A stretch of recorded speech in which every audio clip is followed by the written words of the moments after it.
All right, 3, 2, 1. Welcome to the Serverless Show number 2, potentially working title of Leadership Rocks. I don't know, I haven't brought that up at all, but we might switch the title up. Who knows? Getting into Serverless Show number 2. Y'all haven't seen number 1, definitely check that out on our YouTube page. The first topic of today, well, first off, let's do intros. We have Jonathan here, we've got Josh, and we've got Alex. You want to do a quick round robin intro, starting with Jonathan? Sure. Hi, I'm Jonathan. I don't know much about serverless, but I'm happy to be here and I'm ready to rock. Leadership Rocks, episode 2. So we're changing the title right now. I'm deciding it. All right. Josh. Hey, again, Josh Proto, COO of Serverless Guru.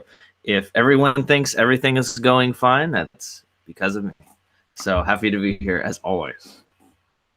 Awesome. And Mr. Alex Lee? Hey, here Alex, VP of Engineering, and I like to party.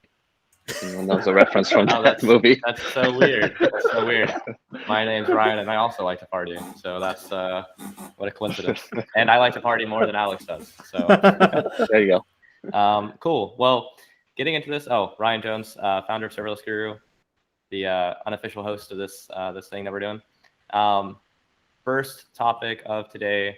When it comes to working in the tech industry, we constantly have to be online, interacting with Twitter, interacting with the different social networks, writing content, being engaged, following different news releases. How do y'all balance that level of interaction, almost because it's part of your core job? And how do you create boundaries so that you're not just constantly on all the time? Let's start that off with Josh.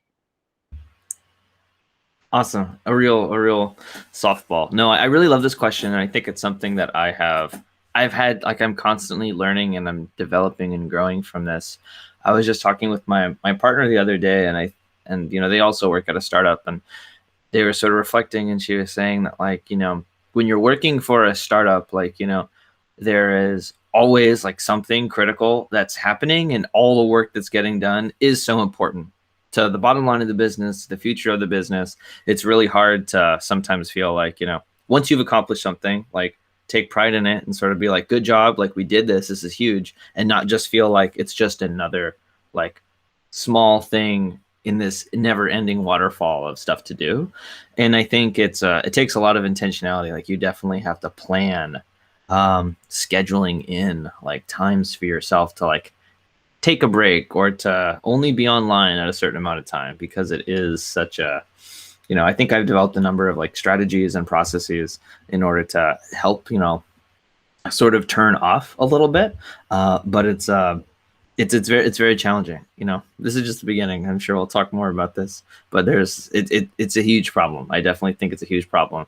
And it was only, like, more of a problem when I started working from home, having to, like, not really have, like, a office or a place to separate my work and my life in that way. Awesome. Yeah. Jonathan, what do you think? Being on social media is part of the job now. And I think being on social media used to be like the distraction from the job, right? It would be like you would take a 5-minute break to check Facebook or something on your work shift. But now that's kind of my work shift, I think it definitely comes with challenges on how to separate out life-work balances. I know, just like the other day, I was, like, cooking dinner. I think I was stirring the pasta noodles while also simultaneously, like, checking Slack and also, like, Twitter on my phone to make sure that we were up and, like, tweeting stuff. And my mom came over and she's like, "What are you doing? You're making pasta, but you're on your phone." And I was like, "Oh, I'm working, but also making dinner." It's like the opportunity to multitask has presented itself, and, like, why not?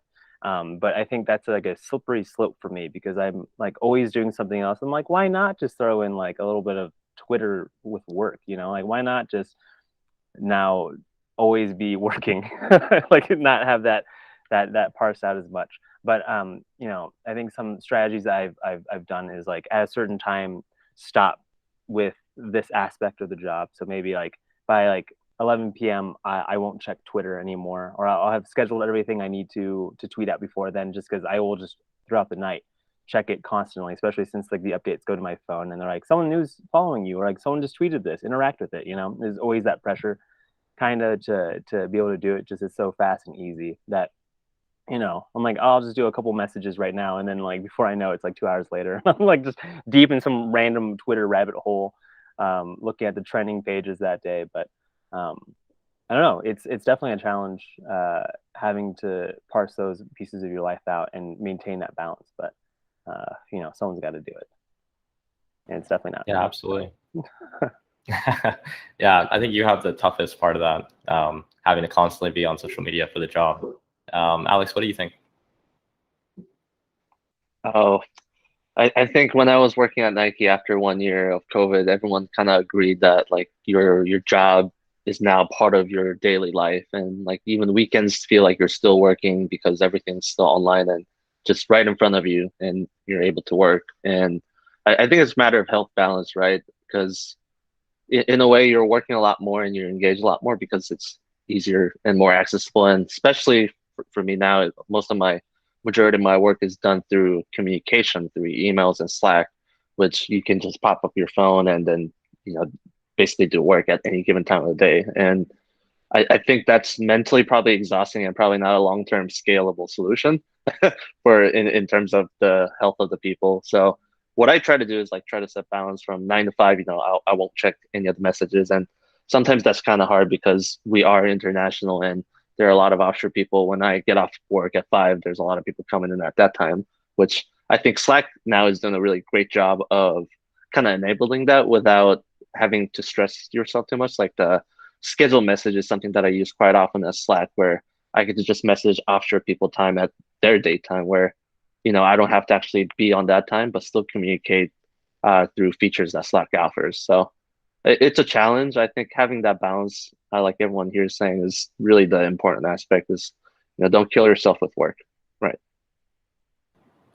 Yeah, no, that's a really good point. And that's kind of a good snippet for this entire conversation is like, don't kill yourself with work because, you know, if you're dead, you can't do more work and you can't push it forward. If you burn yourself out, you stop. And then, you know, it's like, and then slowly that 1 inch per day ends up catching up with the, you know, 1 foot per day and then burnout. Really bad example, but it's hard, right? And I think for something that's been interesting is that when I was in Portland, it was much more difficult for me to turn off. It's been easier for me now being in Puerto Rico because recently when I picked up surfing, after like 5 p.m., I'll head out, I'll surf till sunset, and then I'll spend time with like, you know, human friends, right? And I don't usually have my phone with me. I don't have my laptop or anything else.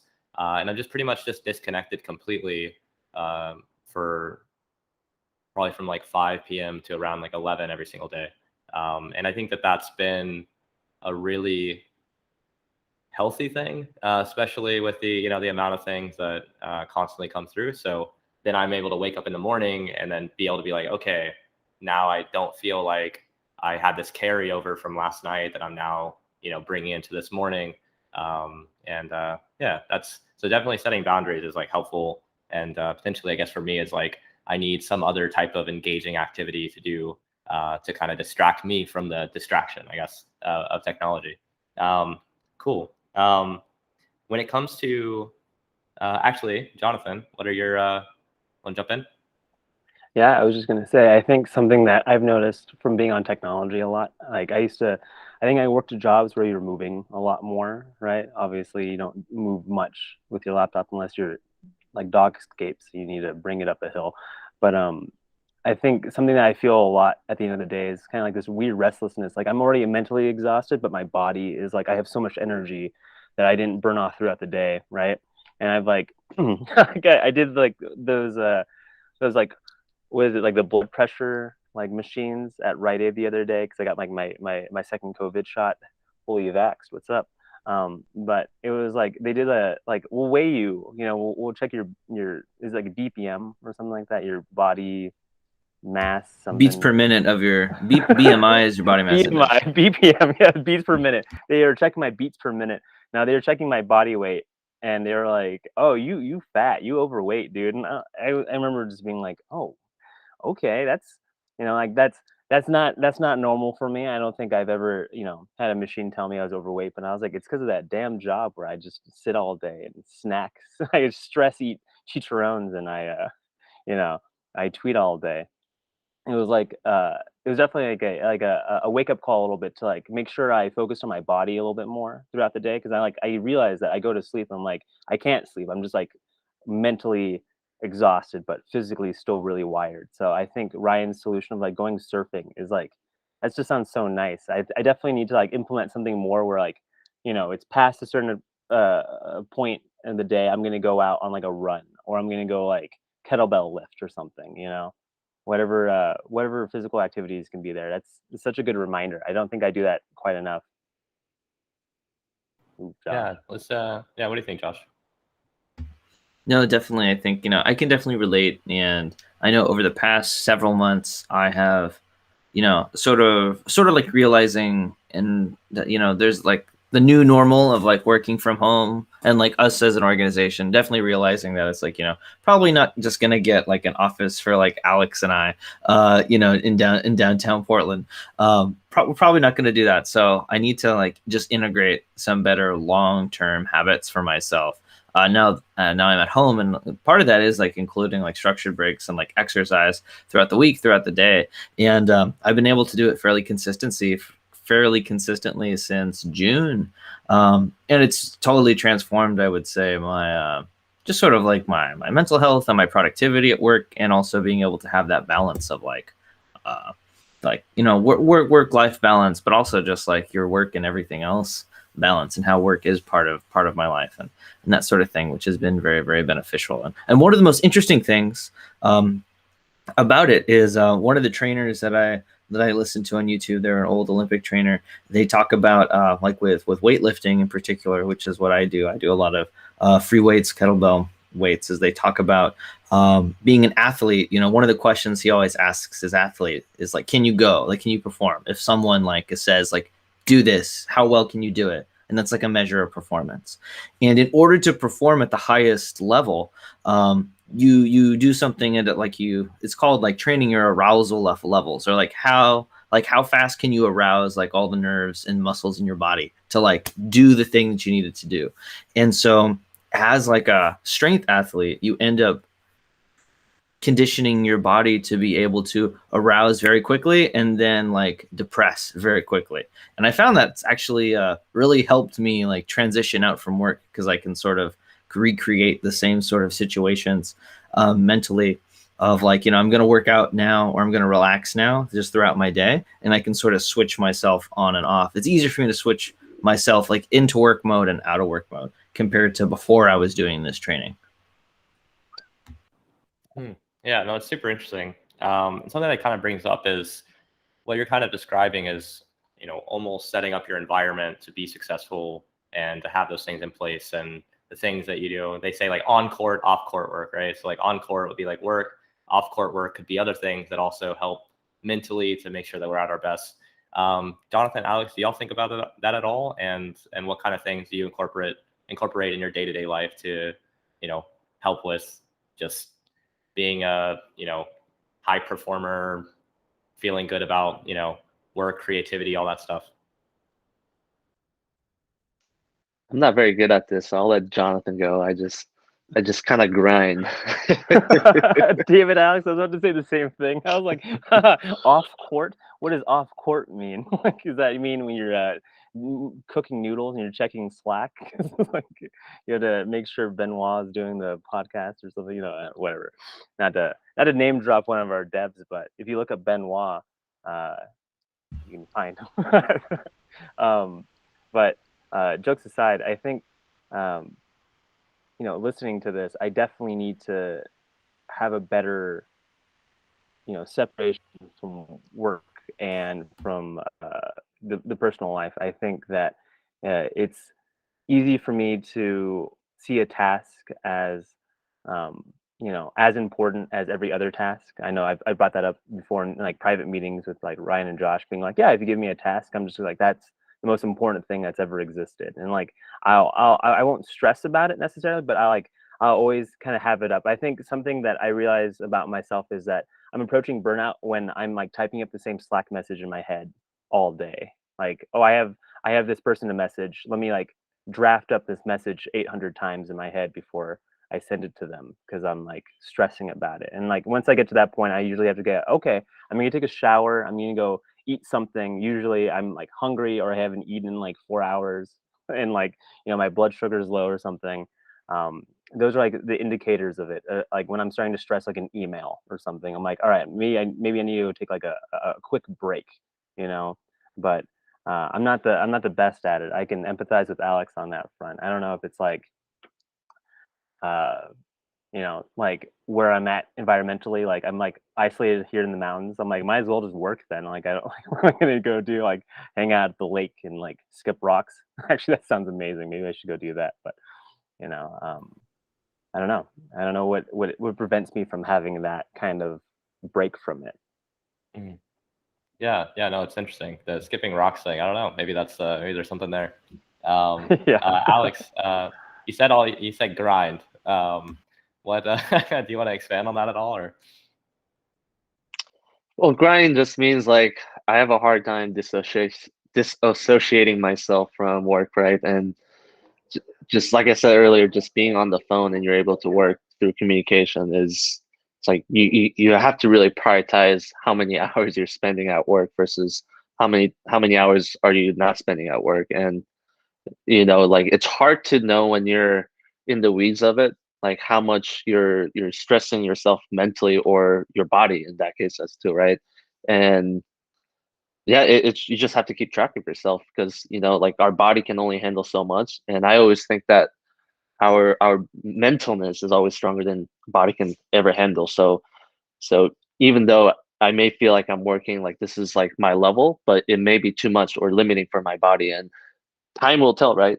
As soon as when you're stressed out too much, mental will always translate back to the body, and you'll have some problems there. So that's what I really need to just look after and say, hey, like I need to take some breaks. I need to take whatever time between meetings and such, just to keep myself healthy. But like I said, sometimes that's hard to do when you just see something. I'm the type of person that wants to just go and get it and just get it done. So yeah.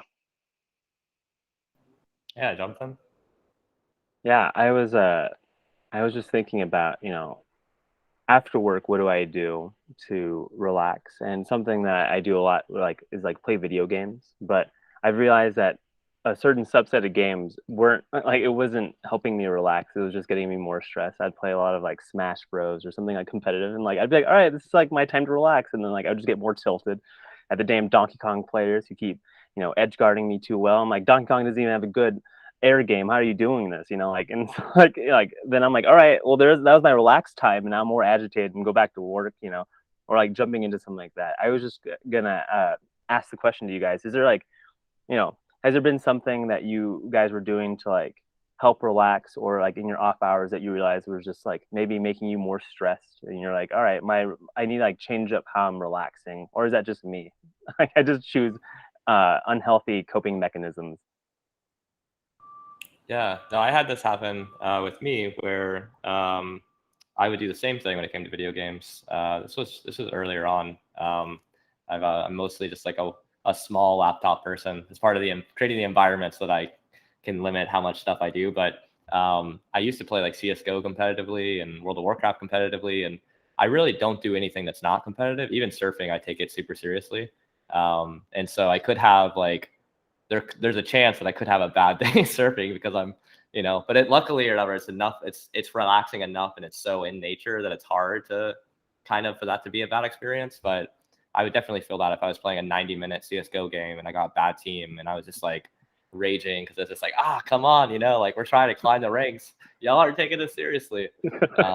And so, yeah, I feel you there. But yeah, let me segue that to Alex and Josh. Anything on your end? Let's start with Josh. So I think I definitely have the same. I have to use something else in video games because like I will get too like hyper fixated on it, and then it becomes like a job to compare to like my other real job at Serverless Guru and everything else that I do, and then it's just like it's just like stretching the string of I don't know. I'm just like overworking myself. So I definitely have fallen into that. I think, it's always interesting. Like it's always like a fine line between like, oh, this is really fun, whatever it is to like, oh, this is actually draining me more and I'm not really recharging. And so me, like, I have to be aware of like when my body feels a certain way, or if my mind, if like I'm starting to feel bad about myself, or these weird thoughts are like coming in, just understand like those are the signs for me of like you're not actually eating enough, you're not having enough nutrition, you're not exercising enough, you're not getting enough sleep, and understanding that like those things that we, doctors and will read like this is what you need to be healthy. Those things are actually the causes of some of these like very interesting and like weird problems or things that come up. So it's definitely something that's been useful for me to recognize those signs as like, oh, this literally just means I should do what I'm supposed to, rather than it mean anything else, which is very, very helpful. But even just like a couple weeks ago, Jonathan and Ryan, I probably like felt like I was playing something and it was just like causing me like so much pain, and then like I did it for like half a day on Saturday. Then I was like, all right, I'm done. Time to never play this again, or at least for like 3 months or whatever. But I just had to like get it out of my system, and then realize that isn't going to be like a beneficial thing.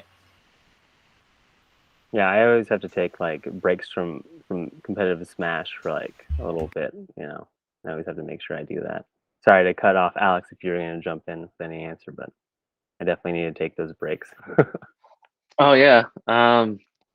Personally, for me, I think the nature is really the key word to really to relax in one's body. And I mean, sometimes I like going fishing here in the beautiful Oregon rivers, and you have your wader up, and you go inside the river like halfway, and you just look at the nature. It's really just about like your mind really operates differently when you're just seeing the plains and the trees, and it just feels much different when you're just outside and deep into the woods.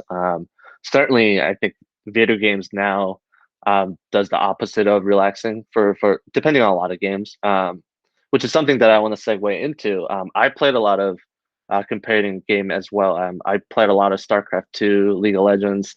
I was super into like competitiveness, and I'm wondering if that type of competitiveness has any key trace on your career as well, right? And I feel like those kind of games is all about, in essence, it's all about grinding, and you're doing it over and over again to get to the best possible. Like you're trying to be the best, and I think that kind of value plays into people's career as well, and just trying to be better at something, right? Trying to be a better programmer, or I want to be really good at this technology.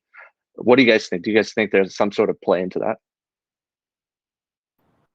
Yeah, so I think something that underpins kind of what you said around games and getting better at it is I think skill acquisition would be kind of like that headline, and I've always felt like that's been like a main driver of a lot of the things that have happened with my career so far, is that I've focused almost entirely on just developing the skills required without pretty much anything else being considered, and in that way, every aspect of that, whether it's social skills, LinkedIn, how I communicate about myself, the development, different technologies that I'm picking up, things like that. And that skill acquisition ultimately being that like main driver. And that was probably primarily driven by the video games, because when I was playing these video games, the difference between me and then the top person in that game was just time and skill acquisition, right? They were better at those like micro moments, right? About reading the game, about reading the field, about how fast they could basically switch between something, and all that was just like repetition, practice, and time investment into getting better.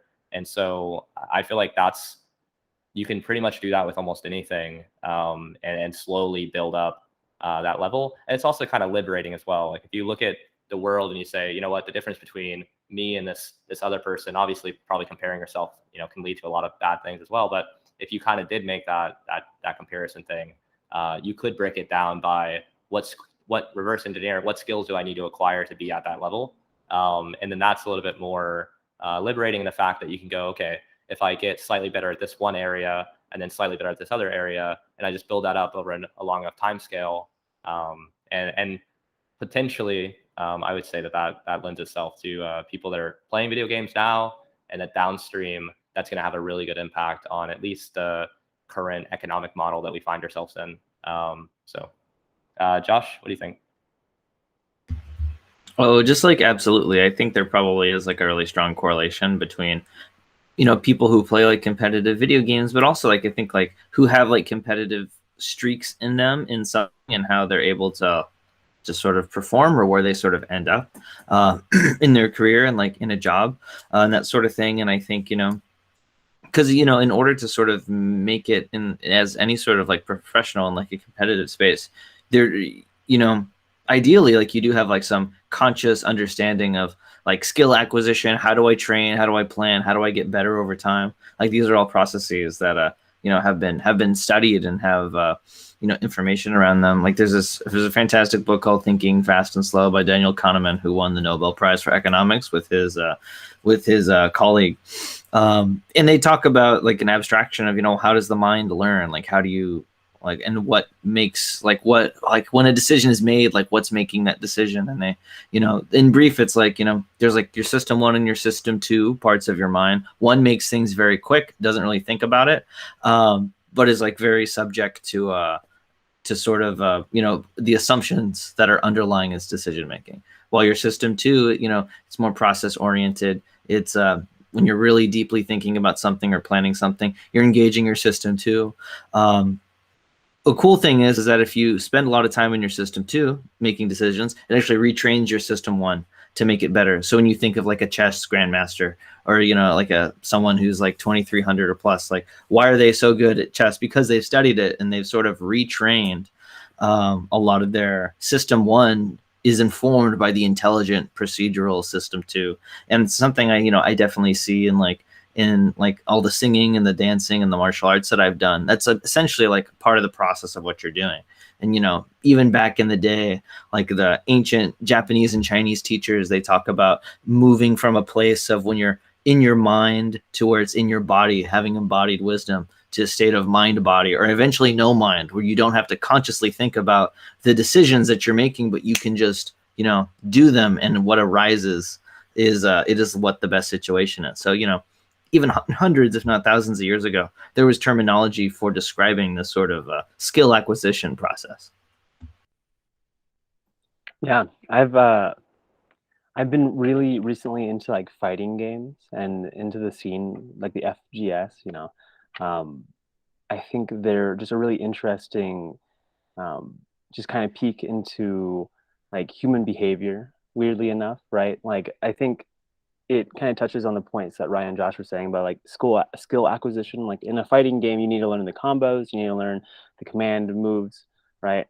You need things like knowledge of matchups and stuff like that. So you need a lot of like technical skill. You need a lot of like experience with the game. But I think something that is overlooked a lot and something that I really appreciate about fighting games, I think, is kind of like the soft skills needed in it. And like it's a conversation or a dance with somebody else, right? You have to kind of measure out the aggression or the, like if they're more defensive or what they're doing. You have to kind of scope out, or you have to engage them in a way where it's something called footsies, where you stay in a certain range where you can hit them, but they can't hit you. And you always have to kind of flirt with this idea of like, am I going to approach? Am I going to like back off? You have to learn patience and stuff like that. I'm not great at fighting games, so maybe that should tell you all the skills I have for it necessarily. But I don't know. There's just something about that kind of competitive edge that I appreciate. But not only that, but like the human side of it. And I think that really helps me with my job too, just seeing things as a conversation between two different people, like in a fighting game.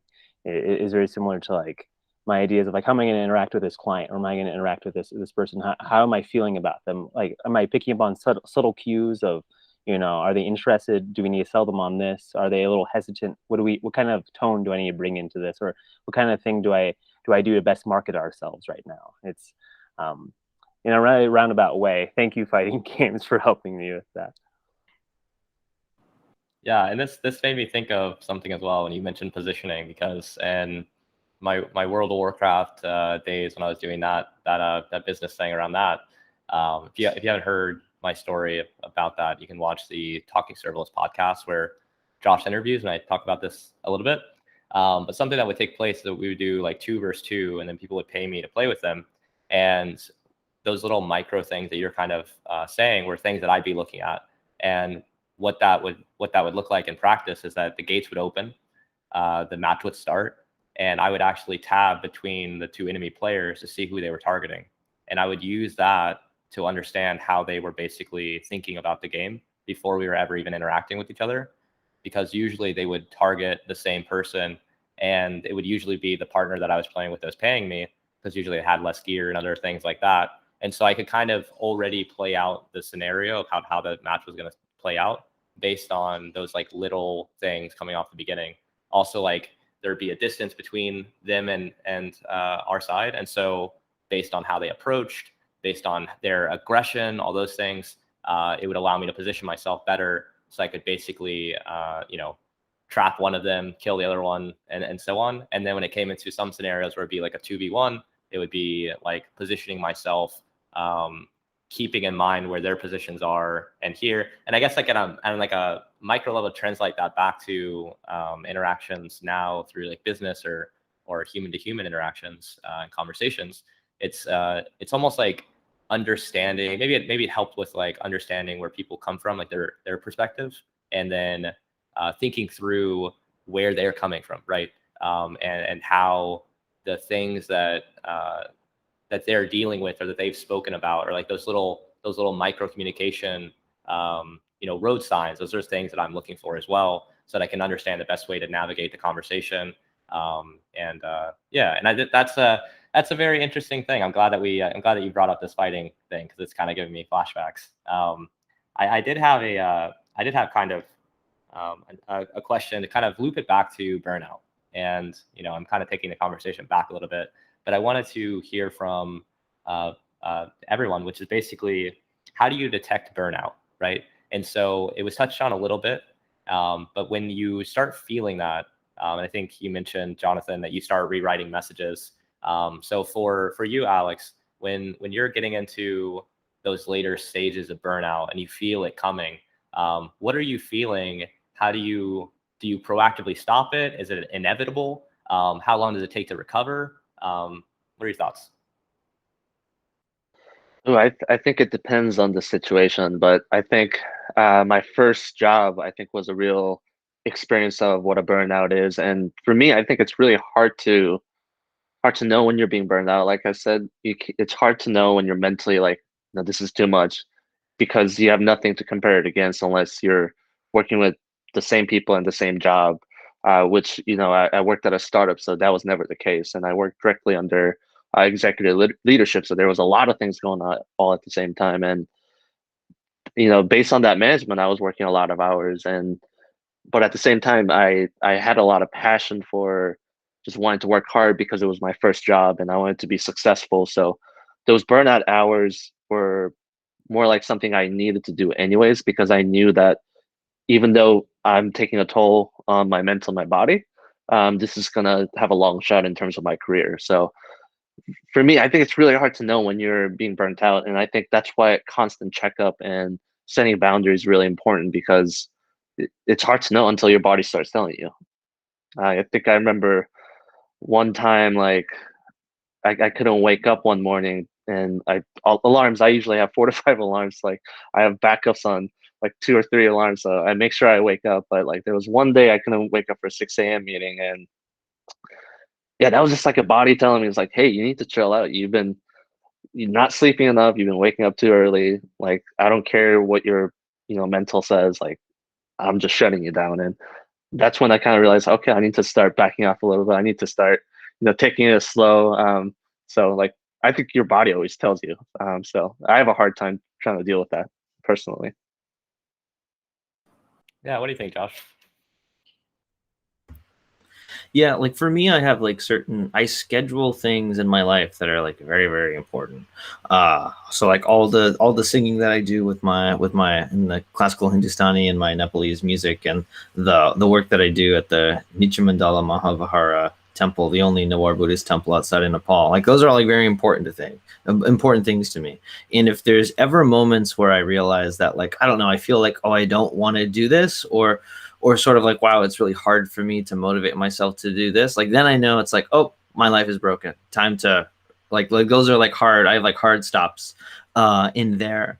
And I think also for me, like I can remember my dreams pretty well. And I remember like, what was it, back many years ago, I worked at Myers Frank. I worked at Macy's, and I worked during like the holiday season. And I remember being scheduled like multiple like back-to-back shifts for like the night and the morning. And I remember, you know, spending like 8 hours doing returns and just selling things nonstop.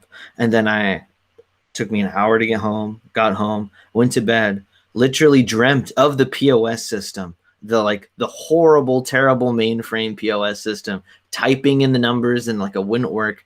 So I could wake up and then put on my suit and then go back and literally stare at the same POS system. And, you know, I think that was like peak burnout for me. That was peak, like everything is broken. Like I can't even sleep to get away from this experience. So if I'm feeling that way about my job or anything, that's like a even harder stop for me. But I try to have certain also like people in my life that I can rely on and talk to and whose counsel I trust. And whenever like not keeping it inside and thinking like this is normal or this is what I deserve, and just being able to open up and even just hearing like, yeah, no, it's been a bad week for me, or just like, oh wow, that sounds way worse than what any normal human should tolerate. You should do something else or like take a day off or something. Like being able to get outside perspective is really helpful, especially because, you know, it seems like we all play competitive games and are also prone to grinding. So it's like it's something that, you know, because I think we have an idea or a certain kind of person that can have their eye on the prize and be like, this is the result I want and I'm willing to get it. We all believe it's all worth it. So we're willing to tolerate more than what's like normal or typical or usual. And so it's helpful to have just like other team members or other people in your life or partners who can sort of provide some healthy perspective of like, oh no normal person would actually be doing this right now. You can feel free that you should take a break or do something like that. So I think that's how I've been more approaching it lately. And what do you think, Yeah, Jonathan? I can empathize with that a lot. I was going to say, you know, when I'm experiencing symptoms of burnout for myself, it always really helps to talk to somebody who's going through something similar, or who can at least be like, hey man, I've been there, you know, like it's been a hard couple of days for me too. Or like, you know, you're not the only one feeling that. I think is a really important place for me to start. I think I was just trying to think of like, what do I experience when I experience burnout? And I was reminded of a time in my life where I was working in the mornings at a center, like maybe like 2 hours from my house. And so I'd go there to open in the mornings and be done by 2 p.m. Then I'd go to school for tutoring or whatever. And by 6 p.m. I was working at an ice cream shop until 2 in the morning. Right. And like, it'd be like this constant grind. Guys, I grind so much that I have a mouth guard because I grind my teeth at night. I can't even stop grinding even if I want to, you know? I remember going on like a break on shift and like going in my car. I'm like, all right, it's my 15-minute break. I have 7 minutes to sleep, 8 minutes to cry. You know, like, like this is good. And I remember experiencing that and then going and like dissociating so hard while I was making ice cream that I was like watching myself scoop ice cream to people. And I was like, all right, I think a little burnout might be happening right now. A little something. I don't know. And so when those symptoms start coming up of like me like hyperfixating on a message I have to do, or if I start feeling myself dissociate a little bit more often than not, or if my room's really messy because I start like being like, well, I'm stressed, nothing matters. I'll live in a messy room. Who cares? There's like 8 cans of Dr. Pepper everywhere. Whatever. They're all half drank anyway. I'll drink them one day. You know, like when I start experiencing those symptoms, I always have to take a little bit of a step back. I've gotten a lot better, I think, at like asking for breaks, but those are definitely symptoms that come up for me.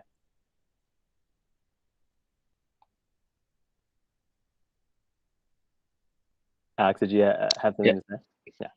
Yeah, something I wanted to segue into was how do we, being in a managerial position, how do you know, make yourself efficient so you don't burn out? And I want to share an anecdote where when I was going to school in Korea, as a punishment, you would write like a sentence on a whiteboard, like 100 times, like the same sentence, like I will not do this or I will not do that. And from early on, I knew like if I had wrote down each words vertically instead of writing each sentence horizontally, I could write it a lot faster because I'm writing the same words down instead of having to write the entire sentence. And that kind of mindset, like little micro efficiency, is, I believe, like has a long-term efficiency in terms of how, and that kind of played into a lot in when I was in a lot of development work with programming.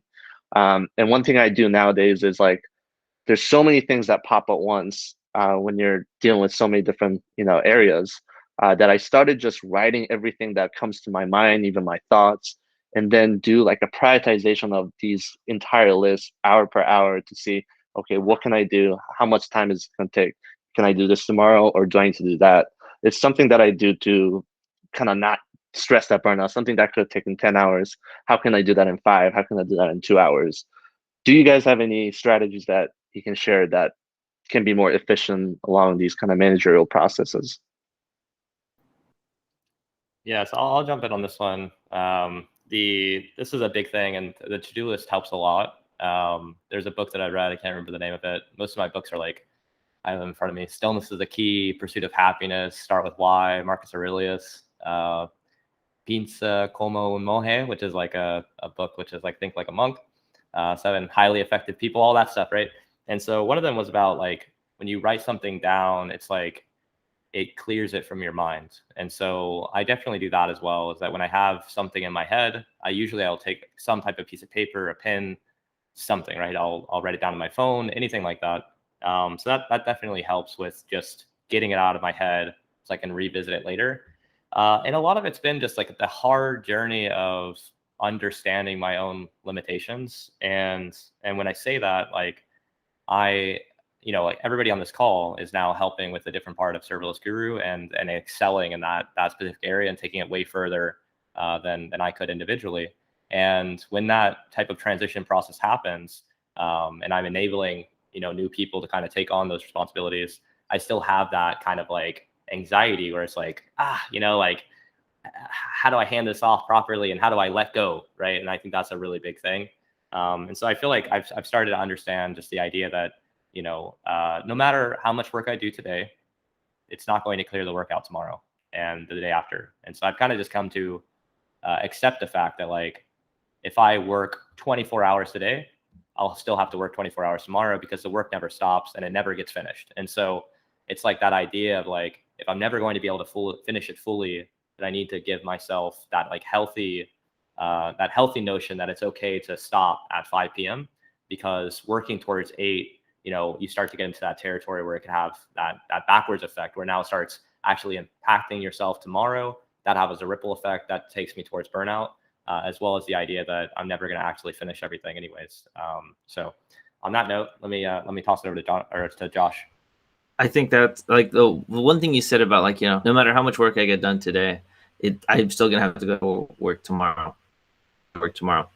I think that is, incredibly powerful because I remember in college when I studied biochemistry, like we would just have like these labs and these reports that we would have to do. And I remember more times in like my school career, staying up just so late, cranking out work and trying to get things done. And then just being completely devastated the next day and like barely being able to be functional. And then there would be the times where I would actually need to do that multiple times in a day. So time would really compress and stretch in these weird ways where 3 days really felt like 1 day because I had barely slept.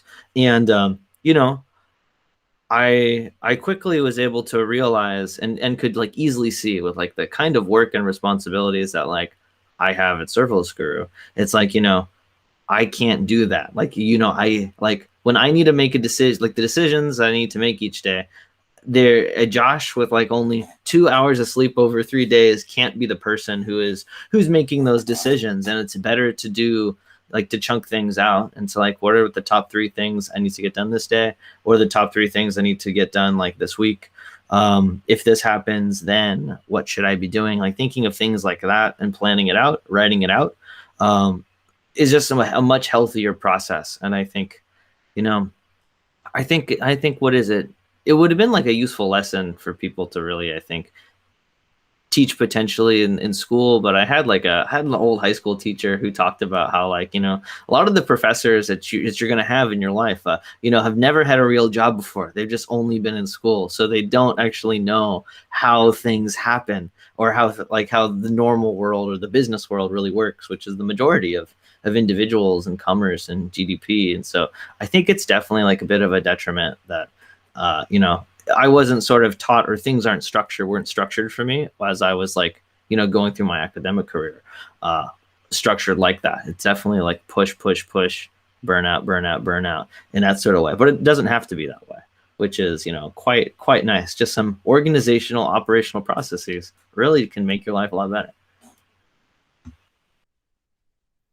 It's a really interesting question, Alex.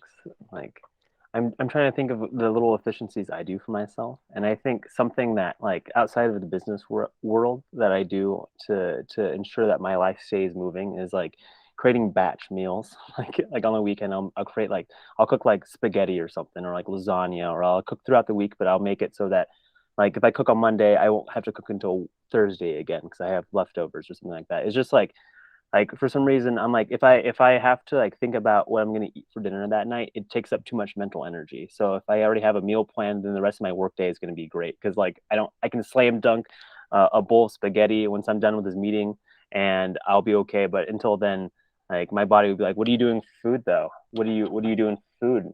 You want to message this person, but what are you going to do later on if you're hungry, you know? So having that, like, just for myself is already great. But I think the business world, I'm an aggressive like note taker, and I like to like record like all conversations, you guys.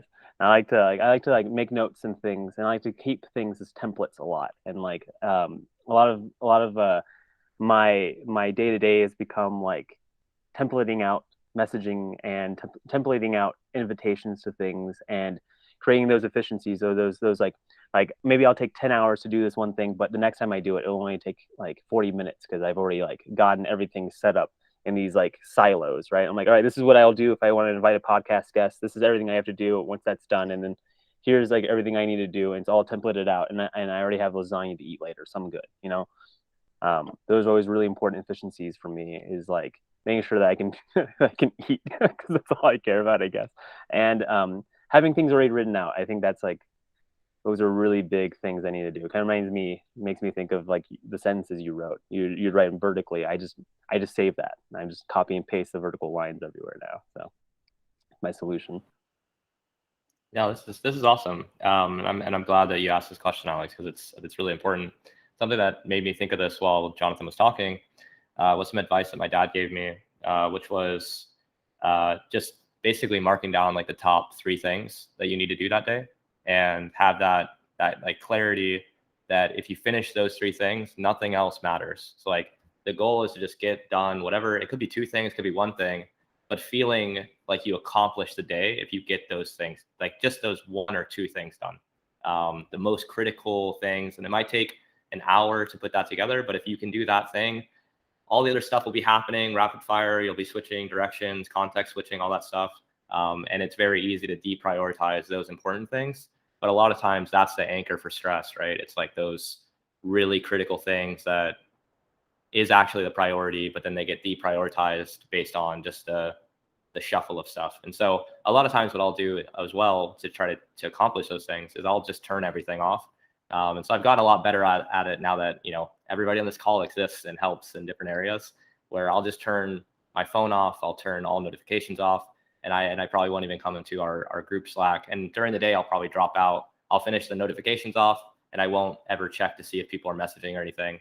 And I'll come back, you know, an hour or 2 hours later, and I'll try to batch that again.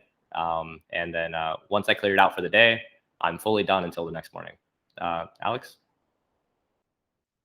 Yeah, and this is why I always kind of advocate for experience rather than contextual learning, right? Because you learn so much when you're doing something practical, and you start to think about how can I do it better, and just come up with these, you know, efficiencies and strategies through your day-to-day activity is just kind of having a better edge against somebody else. And which kind of made me think, is college education, is that part of a social norm, or is that an actually necessary evil that we just have to? I mean, as I said, like college degree doesn't mean anything to me personally because it's not, you're not learning anything on the job, right? You're learning mostly what's been written down and what's been practiced to teach somebody.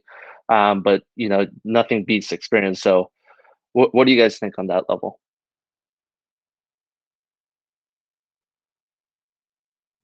God, that's such a good question, Alex. Man, dude, episode 2, the bangers coming from Alex, left and right. Oh my God. Yeah, thinking about college, I think it's like it's more often than not that I have conversations about it with people where I'm like, that was a scam, right? Like that was a didn't we just get scammed? Like didn't we get told our whole life like, go to college and like it'll be easy. You'll get a great job right away. You won't have any debt. Everyone's doing it. You should do it too, right? And like you go there and you spend however much, you leave with however much debt, and you're like, all right, there's no jobs, there's no nothing, right?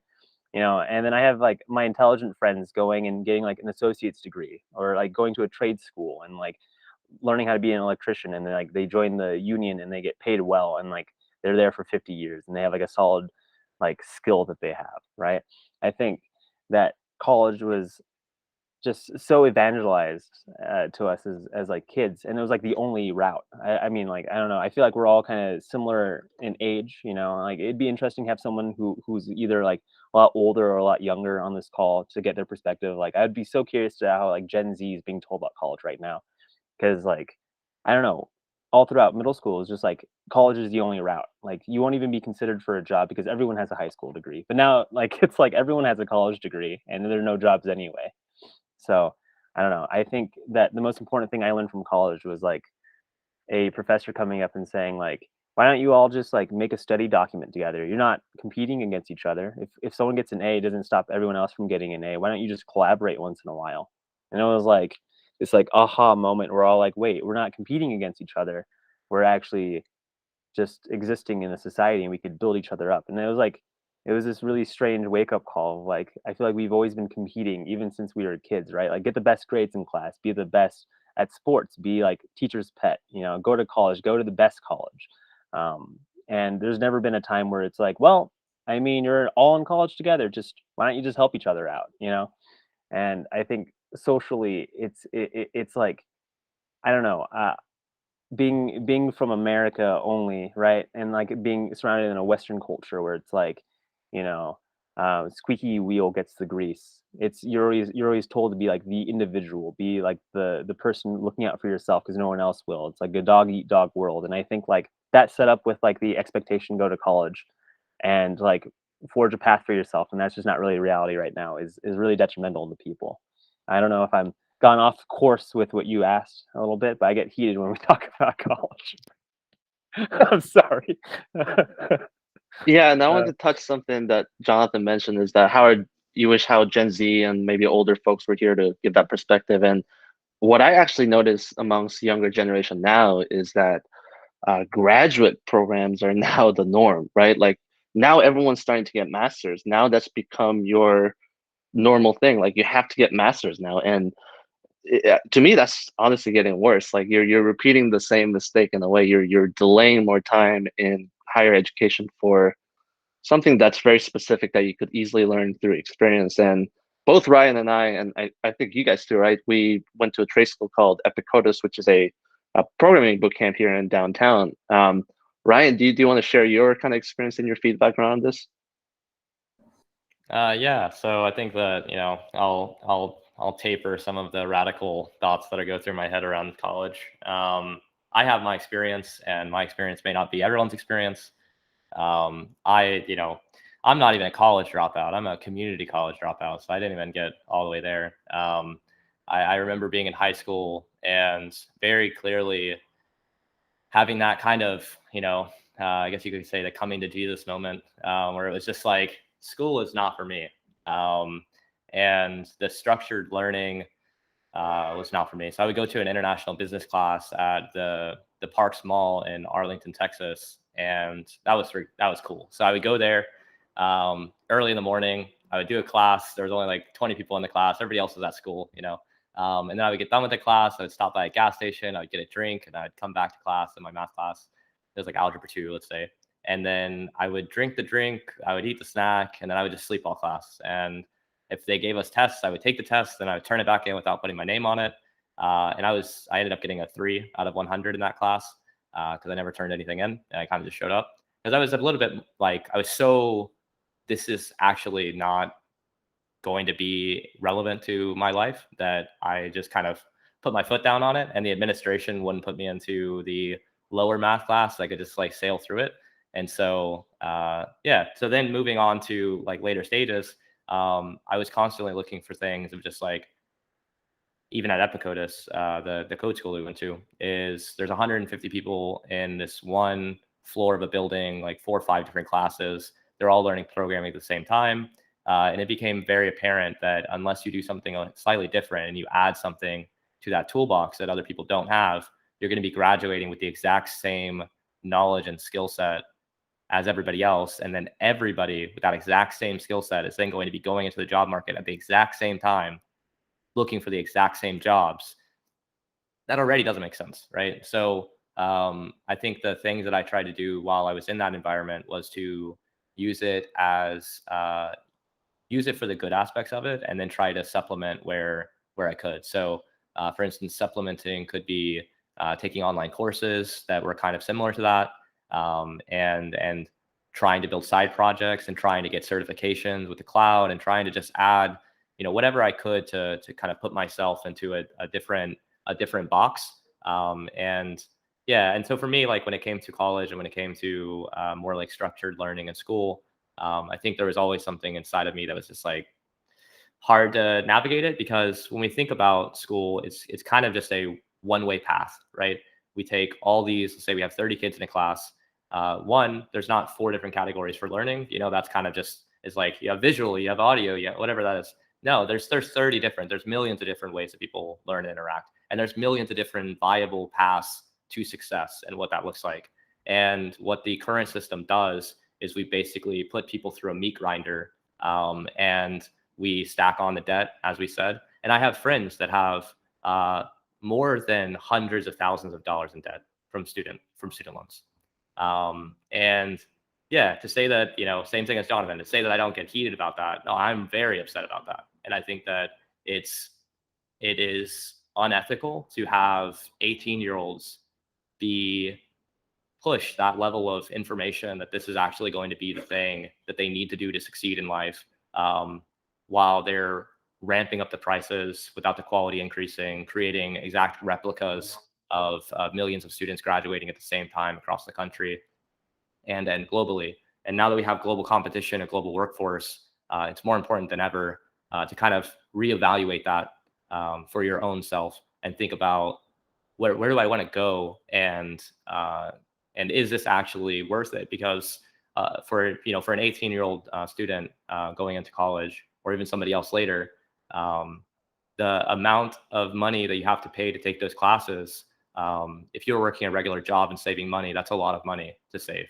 And to save multiple hundreds of thousands of dollars would take more than 2 decades of time. And so I think the perspective has to shift as well. No, I definitely fully agree that the perspective has to shift. And, my partner and I, we were super fortunate last year in 2020, we ended up purchasing a house. And so I learned all about like how a normal person, like how you buy a house, and like the sort of process that like the lender, the person who is giving the money, like looks at, and all these things that evaluate that sort of thing. And after going through that process and learning like the intricacies of like lending rates and credit scores and this sort of thing, I am sort of aghast that, and find it so much cognitive dissonance that like, people will give like an 18-year-old $200,000 in student loan debt. And it is to me, I think very, very, it doesn't really make sense. I definitely think it's not to the benefit of the student for that sort of thing. It's for the benefit of the corporations and the companies and the agencies who are locking someone in on debt that they can't ever default on. And I think that's really, really unfair. And I think there's so much bloat within like college administration, and it's not focused on like real like learning or advancing like human knowledge and human wisdom. Like that is not really the point of many universities. And I went to a very expensive college. It was like, I think it was like ranked 73rd in the country. So at least we made it in the top 100. Top 100, not for price, but just like overall university, but probably in price as well. And I think like the most valuable things that I got were not from like academics or even like the knowledge or any of that, like anything that you would think of like a college of arts and sciences that you would like learn. The most valuable things weren't or anything related to that. It was like mentors that I had received from like the entrepreneurship department who eventually the administration kicked them out because they were too radical and they didn't think they had a place teaching children, like teaching the children and the students about business and that sort of thing. So that person that the administration like kicked out, and then like my singing teacher and like my singing lineages that I'm a part of, because like, you know, those were just immensely powerful, like interpersonal contacts that I made that you need to make like at a human to human level. You can't just sort of replicate that. So, you know, I play less competitive video games, but I'm like a competitive musician in that way. Like the music that I practice is like very much like high art, like courtesan art from the Indian subcontinent. So it's like, it's very, very niched around that. And it's not like you're spending a lot of time in theory learning about music. It's like practice. This is what we're doing. This is how we perform. This is what your teacher is doing. And it takes a lot of like hard work. And one thing I've noticed is like, you know, when Westerners like come in, or maybe they're like composers, they have like music degrees and they try to learn this music, they just like fall flat on their face and like are so stressed out, like they can't practically do anything. One of our, the holders of the lineage is the well-known minimalist composer Terry Riley, and he used to be a professor at Mills College in California, and so he would get invited in Oakland, California, close to where I'm from. And one of the interesting things is people would invite him to give like workshops and classes for like these graduate degree programs for these music students, and he would basically ask them to, you know, there would be a practical part, and it would be sing like a C major scale, which is Rag Balaval. And like no one can sing like a C major scale, but you're like a masters of music. And it's such like an interesting thing. And I remember when we learned Rag Balaval together, my teacher made the joke is like, oh, now you can sing better than like most master's students in like Mills College or something. Like it was hilarious. But there is like a huge disconnect between like knowledge as someone thinks is valuable versus like what's practical and what's useful. And I think with education, I'll try to make this a bit shorter, but ultimately, what is it? I think education is it's time arbitrage, because there's so much you can learn in the world now that knowledge is really, you know, thankfully democratized because of the internet, especially if you're in a country that has like uncensored internet, like that's such a gift. And it's really about, you know, what is the most value for my time, and just being able to sit with yourself and like answer that question. I don't think, you know, 18-year-olds are being given enough space to think, what's the thing you really want and love and want to be doing, if no one was forcing you to do something, and just letting them try at that. Because they're going to, I think, get more out of it than if it's like, you know, force yourself through algebra 2. I've never had to do factorial, you know, like factorial division in my life, and I never will. So, you know, I can't believe I spent all those hours on that test, you know, back in the day. Absolutely. All right, Jonathan, Alex, final thoughts? Anything? Just as someone who's in like that 100K plus group of you know, debt recipients, I'm a proud owner of $120,000 worth of debt, because I also bought into the whole grad school thing and did that for a little while, only to realize later on that I'm like, oh, this is just more expensive college, and I didn't think that was possible. So, you know, I've been really enjoying the conversation, guys. A lot of hot takes this time, I think. You know, I like that. I feel like we were a lot more comfortable this time. My dog is trying to escape again. She knows it's almost closing time. You see her; she's primed and ready to jump away, but I got a firm grip on her this time. I don't know. I thought that was great though this time. And Alex, saucy questions, man. Thank you for that today.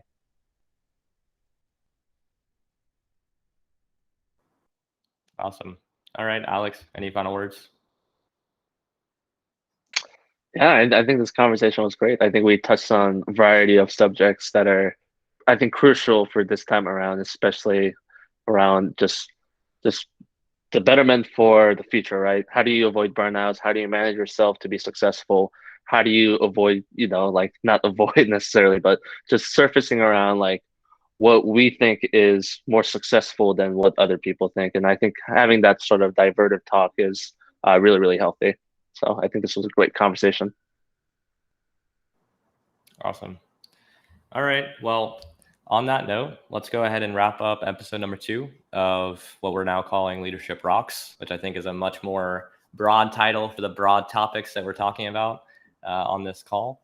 And for those listening, thank you so much.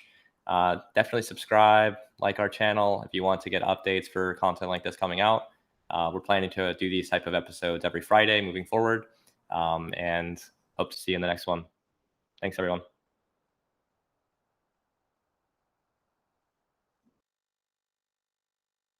That went well. Sick. I think so. Good to know. Good to know we just drop out. Yeah, right. Cool. I think it's still recording, so we better leave so they could record. Okay. Cool. Bye.